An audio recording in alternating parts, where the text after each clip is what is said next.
My son Eli found it one day while we were walking a trail in between two schools.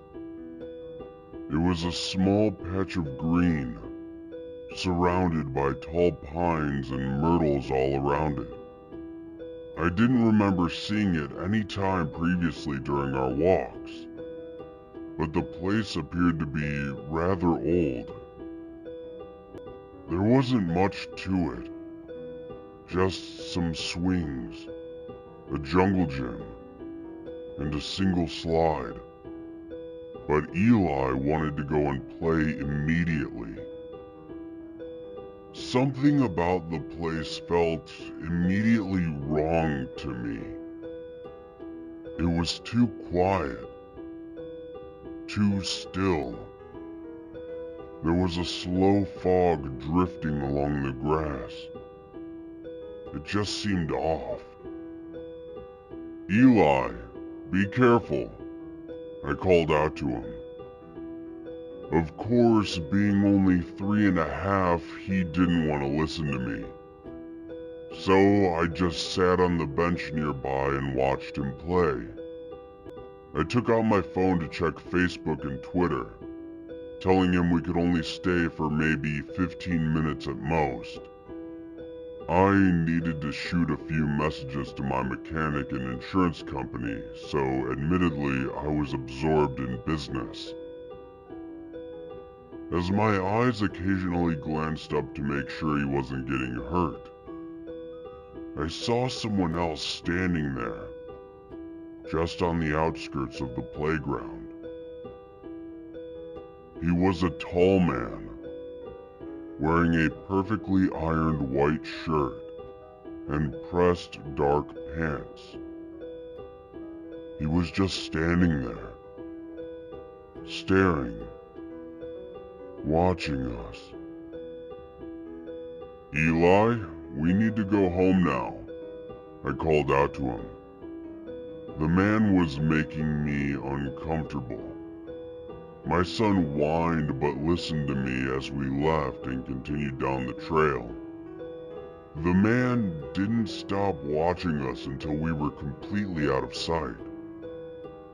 "Dad, I didn't want to go," Eli said as we made it back to our SUV. He climbed in through my side to get to the back seat. "We can come back another day, buddy," I told him. Truth be told, I didn't want to go back to that playground at all. Everything about it was giving me a very bad vibe. But I don't like lying to Eli, and I figured that as long as that weird guy wasn't there, it would be harmless. So, the next weekend I walked him back there and let him enjoy the park. He was smiling from ear to ear. It's been a while since I've seen him that happy before.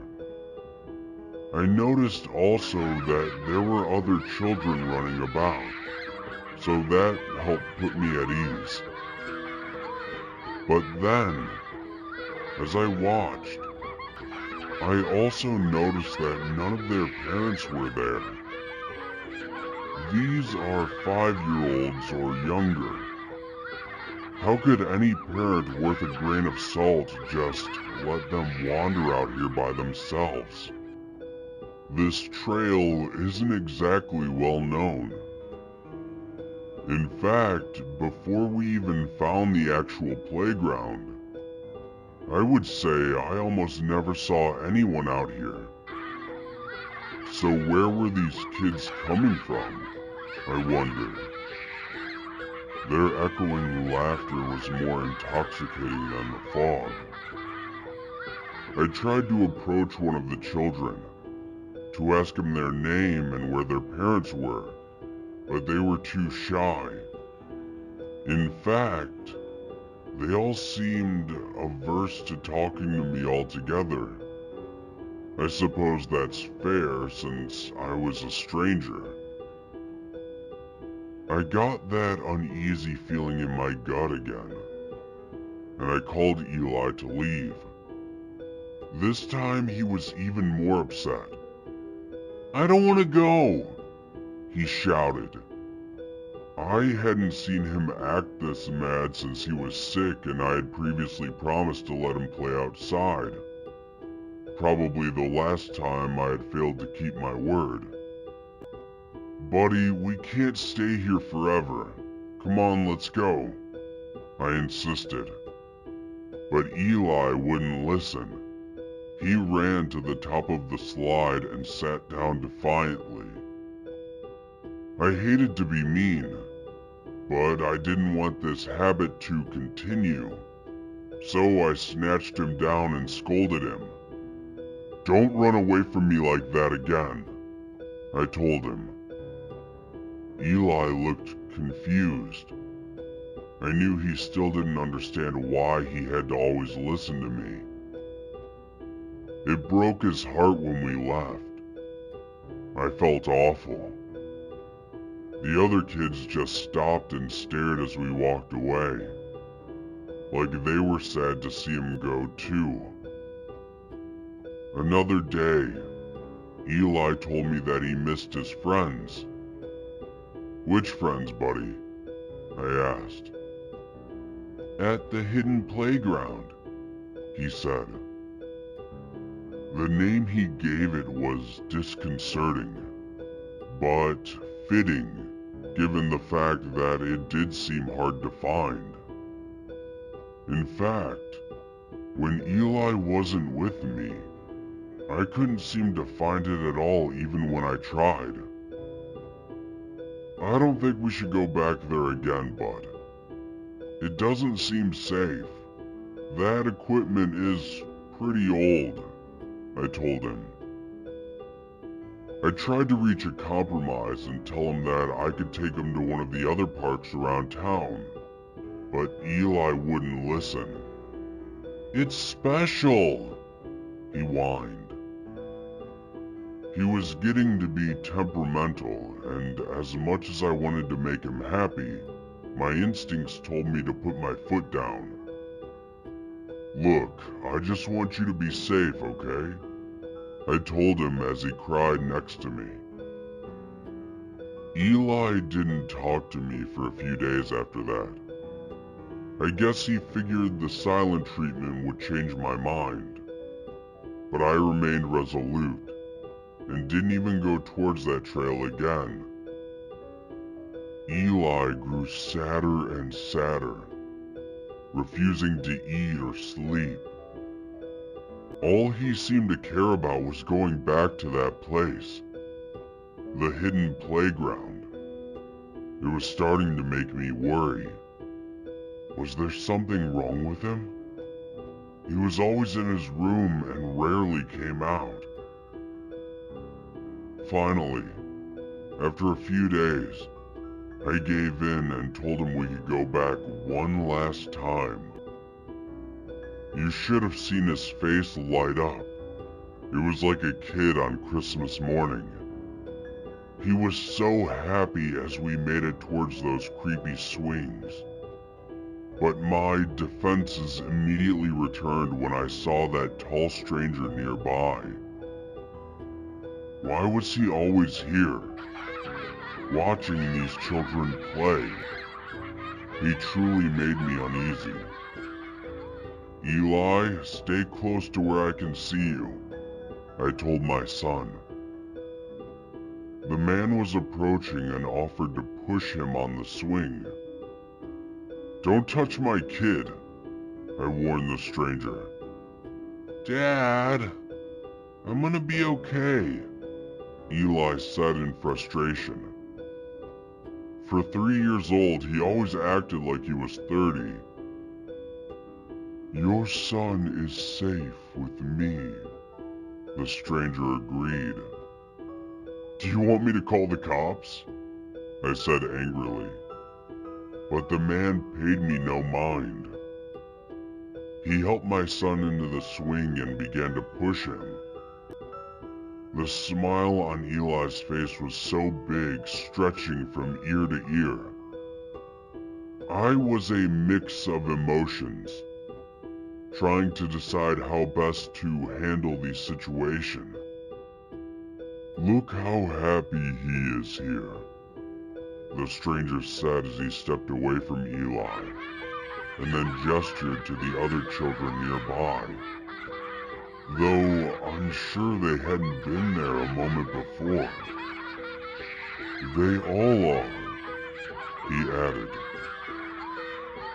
The way he said it made a chill run up and down my spine. Their laughter continued echoing in the still air. "What is this place?" I nervously asked. "I keep them safe until they are ready to move on," the stranger explained softly. He was looking at Eli and seeing him laugh. It sounded perfect. "Move on?" I repeated. His words made sense, but they sounded hollow and distant. "When they aren't ready, they stay here," he added. I felt my mouth go dry. My son got off the swing and chased after some of the other kids nearby. "Stay? He can't stay," I said desperately.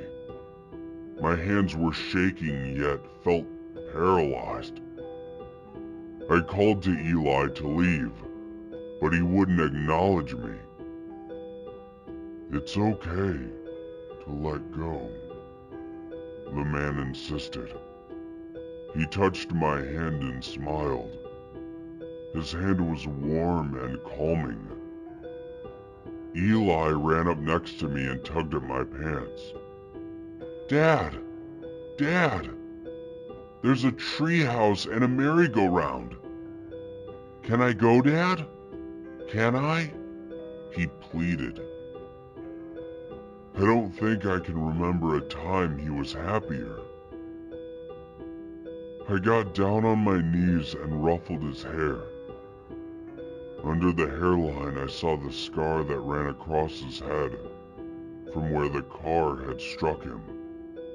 The truth came crashing down like a ton of bricks, and tears welled up in my eyes. It was time to let go. "Sure, buddy. Go have fun." He hugged me as tight as he could, and then ran towards the tree line. The tall man followed behind, and then nodded towards me in thanks. A moment later, they were gone. I stood there a few moments longer, transfixed by the sights I had just seen, watching as the swings and the slide fade away before me, until nothing was left besides the green grass at my feet. I still go by there from time to time now, to lay down some flowers.